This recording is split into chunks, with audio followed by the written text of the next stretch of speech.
కోయా రే కోయ్ కోయ్ కోయా భమారే సందమామ. ఎలా ఉంది బ్రో మన పాట? గైస్ పాట ఎట్లుంది మన? కోయా రే కోయ్ కోయ్ కోయా భమారి సందమామ కోయ్ కోయ్ కోయ్ కోయ్. అందరు నన్నే చూసి నాకైతే సిగ్గు. Guys welcome back to our YouTube channel. ఈరోజు ఎందుకని కొత్తగా అనిపిస్తున్నాను అంట, కారణం మా అక్క ఎంగేజ్మెంట్ గైస్, అందుకే ఈ క్లాసిక్ అవుట్ఫిట్ వేసుకున్నా. ఇంకా దాని మీద షూస్ వేసుకుందాం అనుకున్నా, కానీ కాస్ట్లీగా ఉంటుంది, మళ్ళీ దానికి ఫ్రెషింగ్ చేయాలి అని చేసి మస్తు కాస్ట్లీ అది వద్దని దాని మీద డైలీ రొటీన్లో బాటా కంపెనీ చెప్పులు వేసుకుని ఇక మా ఆడికెళ్ళి రఫ్ డూయింగ్ చేసి ఇక ఆడికైతే స్టార్ట్ అవుతున్నాయి. ఈ అవుట్ఫిట్ ఎట్లుందో మీరే చెప్పండి కామెంట్ సెక్షన్లో.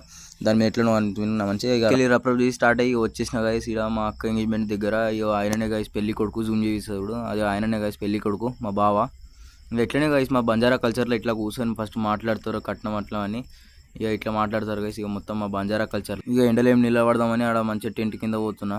ఈ నల్లగైతాం అలా మొత్తం ఎండలో అయితే పోయి కర్రలు అయిపోయినా గైస్. ఏదైనా క్రీమ్ ఉంటే చెప్పండి గైస్, సన్ స్క్రీన్ లాగా. నేను కొన్ని క్రీమ్స్ అయితే వాడినా కానీ ఏం వర్కౌట్ అవ్వాలి. మీరు ఏదంటే చెప్పండి గైస్. ఇగో ఇదే గైస్ మా బంజారాలు ఇట్లా మాట్లాడతారు.